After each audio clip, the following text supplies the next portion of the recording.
정말 궁금하다.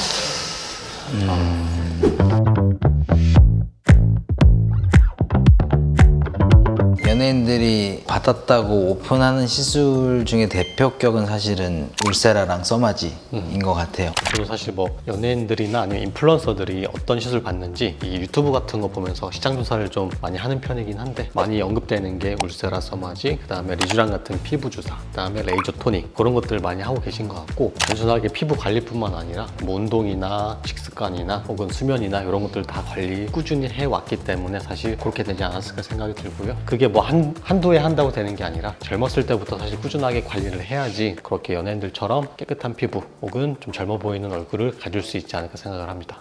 같이 받는 이유를 설명드리자면, 일단 결국에는 에너지의 특성과 에너지가 전달되는 깊이에 따라서 효과가 좀 다르기 때문에 당연히 같이 받으시는 거고, 울세라 같은 경우는 이제 근막층의 효과를 내기 위해서 받으시는 거지만, 써마지 같은 경우는 이제 피부의 진피층의 피부의 탄력을 위해서 받으시는 거여서, 저는 보통 설명드릴 때 피부의 전층의 효과를 볼 수 있고 약간 상호 보완적인 장비다라고 설명을 드리고요. 꼭 같이 받아야 되는 건 아니지만 피부 타입에 따라서 선택해서 받는 게 좋을 것 같아요. 꼭 울세라, 써마지뿐만 아니라 다양한 여러 장비들이 있는데 적합하게 맞춰서 잘 사용하는 게 좋을 것 같아요. 근데 대표적으로 사실 울세라, 써마지가 언급되기 때문에 울써마지를 많이 받는다라고 하시는 것 같긴 합니다.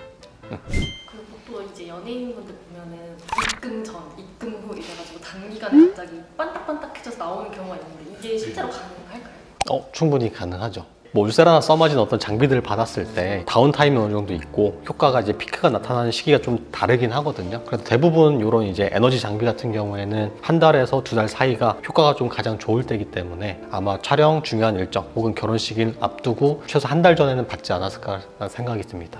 사실 이제 양악이나 윤곽 하시고 나서 피부가 좀 처지는 분들이 계시긴 계세요. 특히나 이제 턱보톡스만 맞고 나서도 약간 이제 처짐이 생기는 분들도 계시긴 하거든요. 그런 분들은 사실 이제 이뻐지려고 사실 수술까지 받았는데 처짐이 생겨버리면 사실 원하는 효과를 다 볼 수 없기 때문에 좀 꾸준한 관리가 필요하지 않나 생각이 듭니다. 맞아요. 이게 결국에 뭐 수술로서 모든 걸 한 번에 다 평생 해결하려고 생각하시는 분들이 사실 많이 계시긴 한데, 피부는 계속 노화를 하는 거고 수술 한 번으로 모든 게 다 해결됐다고 생각하는 게 사실은 저는 좀 말이 안 된다고 생각을 하고요. 피부 자체의 탄력은 수술이랑은 좀 별개의 문제이기 때문에 꾸준하게 당연히 관리를 하셔야 된다고 생각합니다. 이게 물리적으로 사실 끌어당기거나 묶어준다고 해서 사실 노화가 늦춰지는 건 아니거든요. 간혹 가다가 이제 울세라, 써마지 받았는데 나는 효과가 너무 부족한 것 같아, 안면거상 수술 받아야겠어 라고 하시는 분들도 계세요. 그런 분들한테는 저는 설명을 드리긴 해요. 안면거상 수술로 즉각적인 효과를 볼 수 있지만 결국에 시간이 지나면은 또 처짐이 생길 수밖에 없기 때문에 그런 수술을 하시더라도 이런 관리는 꾸준히 받아야 된다고 설명을 드리거든요.